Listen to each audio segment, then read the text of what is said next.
નમસ્તે વિદ્યાર્થી મિત્રો, હું છું ભાર્ગવ લાઠિયા અને સ્વાગત છે તમારું ફરી પાછું આપણી આ એજ્યુકેશનલ એક્સપર્ટ યુટ્યુબ ચેનલ ઉપર. મિત્રો, આજે આપણે ધોરણ 10માં વિષય વિજ્ઞાન અને ટેકનોલોજીમાં પ્રથમ સામયિક પરીક્ષા માટેના આઈએમપી પ્રશ્નો છે તે જોવાના છે. બરાબર, આજનો જે આપણો વિડીયો છે એની અંદર આપણે 2 માર્ક્સના બરાબર એટલે કે વિભાગ બી ની અંદર જે પ્રશ્નો એ નહીં પરંતુ વિભાગ બી માં જે પ્રશ્નો આવે છે 2 માર્ક્સના જે આપણને પ્રશ્ન પૂછાશે 13 જેમાંથી આપણે લખવાના છે 9. બરાબર, તો એના આઈએમપી પ્રશ્નો આપણે છે તે અહીંયા જોવાના છે. પ્રશ્નો ખાલી હું અહીંયા બતાવવાનો છું. બરાબર, જવાબ તમારે જાતે ગોતવાની ટ્રાય કરવાની છે. બરાબર મિત્રો, બધું હું તમને રેડીમેડ આપીશ તો તમે જાતે કાર્ય છે તે નહીં કરો. બરાબર, એટલા માટે હું ખાલી ક્વેશ્ચન આપું છું, એના આન્સર તમારે ગોતવાના છે અને લાસ્ટમાં જો તમને કોઈ આન્સર ન મળે, બરાબર, લાસ્ટમાં હમણાં નહીં તો હું તમને એની આ સોલ્યુશન વાળી પીડીએફ પણ છે તે તમને આપીશ. બરાબર, પણ એ અત્યારે નહીં કહું, ક્યાંથી મળશે એ લાસ્ટમાં તમને કહીશ. બરાબર છે, ચાલો. તો ચેપ્ટર આવડા છે. બરાબર, તમારી પ્રથમ સામયિકમાં 1, 2, 3, 5, 6, 9, 10 અને 13 લગભગ. પછી સ્કૂલ વાઇઝ અલગ અલગ ચેપ્ટર 1-2 આમ તેમ હોઈ શકે, પણ જનરલી તમને આટલા ચેપ્ટર અહીંયા જે મેં જે પીડીએફ જનરેટ કરી છે, બરાબર, એમાં આટલા પ્રકરણોમાંથી સમાવેશ કર્યો છે. ચલો, તો પહેલા ચેપ્ટરમાં પ્રશ્નોમાં વાંચે પહેલો સવાલ કે ભાઈ શ્વસન એ ઉષ્માક્ષેપક પ્રક્રિયા સાથી ગણવામાં આવે છે. શ્વસનને ઉષ્માક્ષેપક પ્રક્રિયા સાથી ગણવામાં આવે છે. બીજો છે પદાર્થ એક્સ નું દ્રાવણ ગોળવા માટે વપરાય છે. તો એક્સ નું નામ અને સૂત્ર આપો તથા એક્સ ની પાણી સાથેની પ્રક્રિયાનું સમીકરણ લખો. ત્રીજું, એક ચળકતા કથ્થાઈ રંગનું તત્વ છે એક્સ, એને હવામાં ગરમ કરતા એ કાળું બને છે, તો તત્વ એક્સ અને બનતા કાળા રંગના સંયોજનનું નામ આપો. ચોથો મોસ્ટ આઈએમપી છે મિત્રો, તેલ અને ચરબીયુક્ત ખાદ્ય પદાર્થની સાથે નાઇટ્રોજન વાયુ શા માટે ભરવામાં આવે છે. બરાબર. પાંચમો છે મેગ્નેશિયમની પટ્ટીને હવામાં સળગાવતા પહેલા એને સાફ કરવી જરૂરી છે, શા માટે. 2 માર્ક્સનું કારણ ઇન્ટેક્સમાં આપ્યું છે. શ્વસન જેમ ઉષ્માક્ષેપક કીધી એવી રીતના સવાલ છે પ્રકાશ સંશ્લેષણ એને ઉષ્મા શોષક હું કામ કહેવાય. હવે ચોપડીમાં તમને ક્યાંય મળવાનો નથી. બરાબર, તેમ છતાં શોધવાની ટ્રાય કરજો, થોડીક બુદ્ધિ વાપરજો એટલે જવાબ તમને મળી જશે. ન મળે તો મેં કીધું લાસ્ટમાં હું તમને ક્યાંથી એને જવાબ મેળવ્યો તમને કહીશ. ચલો, તો અહીંયા સુધી ચેપ્ટર 1 ના પ્રશ્નો હતા. ચેપ્ટર 2 ની વાત કરીએ તો પ્લાસ્ટર ઓફ પેરિસને ભેજ મુક્ત પાત્રમાં સંગ્રહ કરવો જોઈએ, શા માટે. કે ભાઈ શા માટે પીઓપી ને ભેજ વગરના પાત્રમાં રાખવો જોઈએ. બોર્ડમાં પૂછાઈ ગયેલો 8મો પ્રશ્ન કે ભાઈ એક દૂધ વાળો દૂધમાં અલ્પ માત્રામાં બેકિંગ સોડા ઉમેરે છે, તો તે તાજા દૂધની પીએચ ને 6 થી થોડીક બેઝિક તરફ શા માટે ફેરવે છે, અને આવું દૂધ શા માટે દહીં બનવા માટે વધુ સમય છે તે લે છે. 9મો કે ભાઈ એસિડને મંદ કરતી વખતે શા માટે એસિડને પાણીમાં ઉમેરવાની ભલામણ કરવામાં આવે છે, નહીં કે પાણીને એસિડમાં. એસિડ મંદ કરવાનું હોય તો હંમેશા એસિડને પાણીમાં નાખવાનું, પાણીને એસિડમાં નાખવાનું નહીં. શું કામ, તો એનું કારણ પૂછ્યું છે. શા માટે નિસ્યંદિત પાણી વિદ્યુતનું વહન ન કરે જ્યારે વરસાદનું પાણી એ વિદ્યુતનું વહન કરે છે. તટસ્થીકરણ અને એના 2 ઉદાહરણો આપવાના 2 માર્ક્સ માટે. ચલો, અહીંયા સુધી ચેપ્ટર 2 માંથી હતા. ચેપ્ટર 3 ના પ્રશ્નોની વાત કરીએ તો કે ભાઈ ઉભયગુણી ઓક્સાઇડ એટલે શું, અને ઉભયગુણી ઓક્સાઇડના 2 ઉદાહરણ આપો. 13મું, કારણ આપો કે કોપર છે ગરમ પાણીની ટાંકી બનાવવા માટે વપરાય, પરંતુ સ્ટીલ કે જે લોખંડ આયનની મિશ્ર ધાતુ છે તે વપરાતી નથી, એનું કારણ. 14મું, કાર્બોનેટ અને સલ્ફાઇડ યુક્ત કાચી ધાતુ અયસ્ક એટલે કાચી ધાતુ એને નિષ્કર્ષણ દરમિયાન તેના ઓક્સાઇડમાં ફેરવવામાં આવે છે. 15મું કે ભાઈ એલ્યુમિનિયમ એક ખૂબ જ પ્રતિક્રિયાત્મક ધાતુ છે, તેમ છતાં રસોઈના વાસણો બનાવવા માટે તેનો ઉપયોગ થાય છે. ફરી પાછું કારણ સોડિયમ, પોટેશિયમ, લિથિયમ એનો તેલમાં સંગ્રહ અથવા કેરોસીનમાં સંગ્રહ કરવામાં આવે છે. કારણ આપો પ્લેટિનમ, સોનું અને ચાંદી આભૂષણો બનાવવા માટે વપરાય છે. અને આયનીય સંયોજનો ઘન સ્વરૂપમાં વિદ્યુતના અવાહક હોય પણ એનું દ્રાવણ બનાવો કે એની પીગલિત અવસ્થામાં હોય તો એ વિદ્યુતના સુવાહક છે. મિશ્ર ધાતુ કોને કહેવાય? કોઈ પણ બે મિશ્ર ધાતુઓના નામ આપો અને એ કોની મિશ્ર ધાતુ છે એ જણાવવાનું છે. 20મું છે વૈજ્ઞાનિક કારણ આપો કે ભાઈ એલ્યુમિનિયમની નાઇટ્રિક એસિડ સાથે હાઇડ્રોજન વાયુ ઉત્પન્ન થતો નથી. અહીંયા એલ્યુમિનિયમની જગ્યાએ ખાલી એમ કે ધાતુની નાઇટ્રિક એસિડ સાથે હાઇડ્રોજન વાયુ ઉત્પન્ન થતો નથી. કારણ આપો તો સેમ આવશે. અને ગેંગ એટલે શું? આ ગેંગને દૂર કરવા માટે વપરાતી પદ્ધતિનો આધાર શેની ઉપર રહેલો છે સમજાવો. તો અહીંયા સુધી હતું ચેપ્ટર 3. હવે મિત્રો આગળ હું તમને ક્વેશ્ચન કહું એની પહેલા એક સૂચના તમને એક માહિતી આપવા માંગુ છું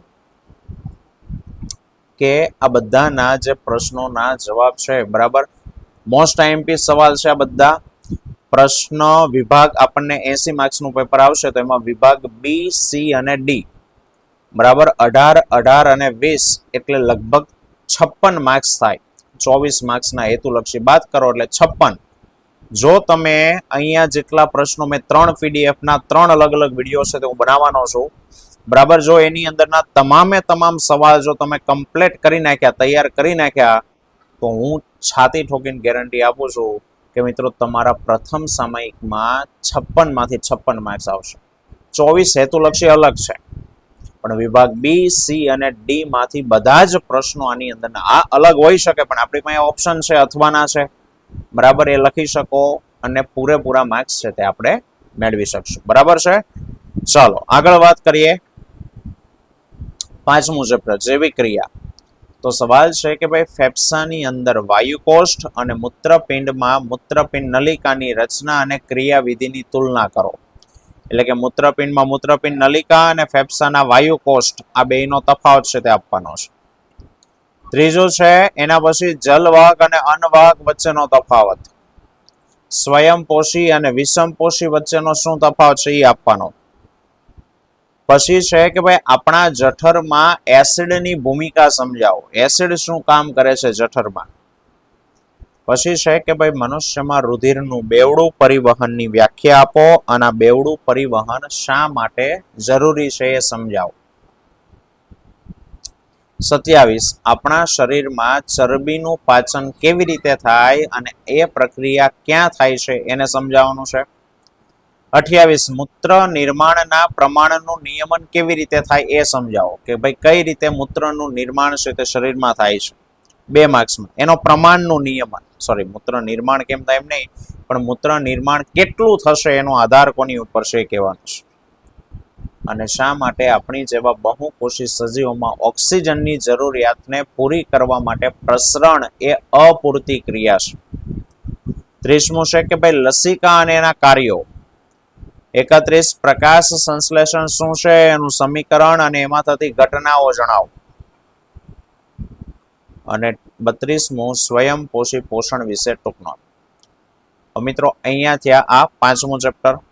તમને થશે બા તો બહુ બધા પ્રશ્નો છે પણ મિત્રો ટોટલ નવનીતના સવાલ તમે 2 ગુણના તમે જોશો ને 2 ગુણ 3 ગુણ ને 4 ગુણના થઈને તો કે 1000 કરતા પણ જાજા પ્રશ્નો છે.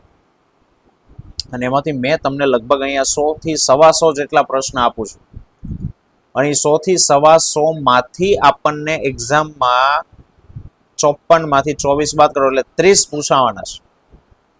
તો 1:3 રેશિયો થાય ને અથવા 1:4 125 કે 130 જેટલા સવાલ છે તો 4 માંથી 1 સવાલ છે તે આપણને આવવાનો છે. તો આટલા તો આપણે ઇનફ છે બરાબર. અહીંયા ગણિતની જેમ આપણા પ્રયોગ નથી, પ્રમેય નથી કે કન્ફર્મ હોય કે આ જ પ્રમેય આવશે. આપણા માટે સવાલ સમાજ અને વિજ્ઞાન સેમ છે કે સાહેબ પ્રશ્નો આઈએમપી હોઈ શકે. બાકી કોઈ પણ વ્યક્તિ એમ ન કહે કે આ જ સવાલ 100% હશે 10મા ધોરણમાં. અને જો કોઈ તમને એવું કહેતો હોય ને તો સમજી લેજો કે તમને મામું બનાવે છે, રમાડે છે. કોઈ વ્યક્તિ છાતી ઠોકીને હા આપી શકે કે ભાઈ 10 સવાલ 10 માંથી 2 હોઈ શકે પણ હું એમ કોઈ વ્યક્તિ જો તમને એવું કહેતો હોય કે આ જ સવાલ વર્ષે બોર્ડમાં પૂછા હે તો મિત્રો મહેરબાની કરીને એની વાત તમારે માનવી નહીં.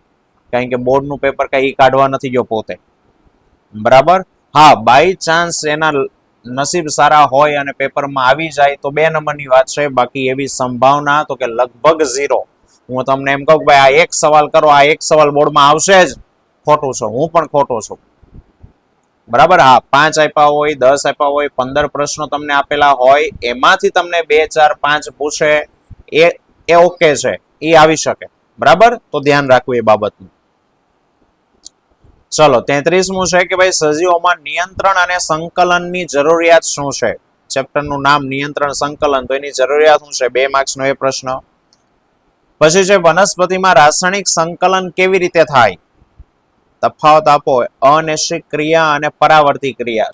આપણા શરીરમાં થતી અનૈચ્છિક ક્રિયાઓ અને પરાવર્તી ક્રિયા એકબીજાથી કઈ રીતે જુદી છે? લજામણીમાં થતું હલનચલન અને તમારા પગમાં થનારા હલનચલનમાં શું ભેદ છે, તફાવત છે? 37 મધુપ્રમેહના દર્દીઓને ઇન્સ્યુલિનના ઇન્જેક્શન કેમ આપવામાં આવે છે? આયોડિન યુક્ત મીઠાનો ઉપયોગ કરવાની આપણને સલાહ આપવામાં આવે છે. શા માટે? બરાબર? અને પ્રાણીઓમાં અંતઃસ્ત્રાવોના વિશિષ્ટતા એટલે કે ગુણધર્મો જણાવો. પરાવર્તી ક્રિયા એટલે શું? ઉદાહરણ આપો. મોટાભાગના પ્રાણીઓમાં પરાવર્તી કમાન શા માટે વિકાસ પામેલી હોય છે તે સમજાવો, અને પ્રાણીઓમાં રાસાયણિક સંકલન કેવી રીતે થાય છે સમજાવો. બધા મિત્રો આઈએમપી સવાલ. બરાબર? તમે કદાચ જૂના પેપર જો આમાંના નોય પ્રશ્ન હોય, કારણ કે આપણી પાસે પ્રશ્નો અઢળક છે, દર વખતે કઈ એકનો એક પ્રશ્ન રિપીટ ના થતો હોય. બરાબર છે? હોય અમુક 2-4 એવા હોય રિપીટ થતા હોય. 43 છે પરાવર્તી ક્રિયામાં મગજની ભૂમિકા જણાવો. અને આપણે પરાવર્તી ક્રિયાની સરખામણીમાં વિચારવાની ક્રિયામાં ધીમો પ્રતિચાર શા માટે આપણે આપીએ છીએ તે સમજાવો. તો મિત્રો અહીંયા સુધી હતા તમારા ચેપ્ટર 6 ના પ્રશ્નો. ચલો હવે વાત કરીએ 9મું ચેપ્ટર. તો તફાવત આપો વાસ્તવિક પ્રતિબિંબ અને આભાસી પ્રતિબિંબ. પછી મોસ્ટ આઈએમપી કે ભાઈ કારણ આપો કે સાઈડ મિરર તરીકે બહિર્ગોળ અરીસો શું કામ વપરાય છે? વક્રીભવનના નિયમો લખો. ઓગસ્ટમાં પૂછાઈ ગયો 2020માં. સમતલ અરીસા વડે રચાતા પ્રતિબિંબના ગુણધર્મો જણાવો. હીરાનો વક્રીભવનાંક 2.42 છે, એનો અર્થ શું થાય?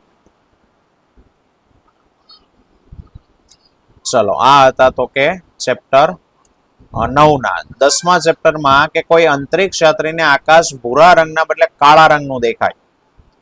જ્યારે આપણે આંખથી વસ્તુનું અંતર વધારીએ છીએ ત્યારે આંખના પ્રતિબિંબ અંતરમાં શું ફેરફાર પડે સમજાવો. કારણ આપો કે ભાઈ ગ્રહો ટમટમતા નથી, તારાઓ ટમટમે પણ ગ્રહો નથી ટમટમતા. એનું કારણ ભયદર્શક સિગ્નલમાં પ્રકાશનો જે રંગ છે એ રંગને લાલ રાખવામાં આવે છે. સ્વચ્છ આકાશ એ ભૂરા રંગનું શા માટે તમને દેખાય? આકાશમાં વાદળા ના હોય ત્યારે આકાશનો રંગ ભૂરો દેખાય. તો મિત્રો આ પ્રશ્નો હતા આપણા ચેપ્ટર નંબર 10 ના. અને લાસ્ટ આપણું ચેપ્ટર, અને થોડાક જ પ્રશ્નો હવે વધ્યા છે કે ભાઈ આપણા દ્વારા ઉત્પાદિત જૈવ અવિઘટનીય કચરાથી કઈ સમસ્યા છે તે થઈ શકે. બરાબર? Most IMP. બીજું છે પોષક સ્તર એટલે શું? કોઈ એક આહાર શૃંખલાનું ઉદાહરણ આપો અને એના વિવિધ પોષક સ્તરો સમજાવો. આ બોર્ડમાં પૂછાઈ ગયેલો મિત્ર 2-56-57 કે સ્વચ્છ ભારત અભિયાન અંતર્ગત કચરાના નિકાલની સમસ્યાને ઓછું કરવામાં તમે શું યોગદાન આપી શકો? 58મો છે કે ભાઈ નિવસન તંત્રમાં ઉર્જાનો પ્રવાહ એક માર્ગી હોય સમજાવો.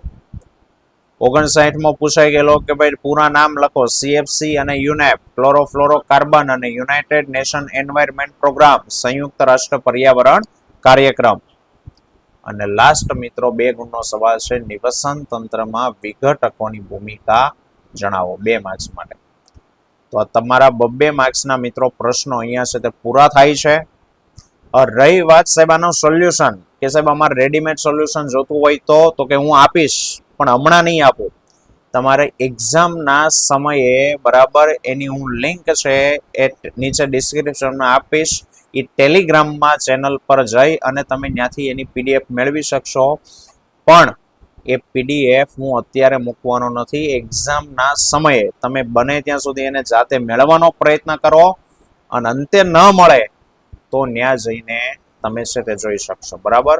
પણ બને ત્યાં સુધી ડાયરેક્ટ જવાબ ક્યાંયથી શોધવાનો પ્રયત્ન નહીં કરવાનો. આપણે જાતે શોધો એનો જવાબ. જાતે જવાબ આપવાની ટ્રાય કરો. રેડીમેડ તમે લેશો તો તમને ગોખવાનું એ પ્રમાણે થશે, માર્ક્સ આવી જશે, બરાબર, પણ યાદ નહીં રહે લાંબા સમય સુધી. બરાબર છે?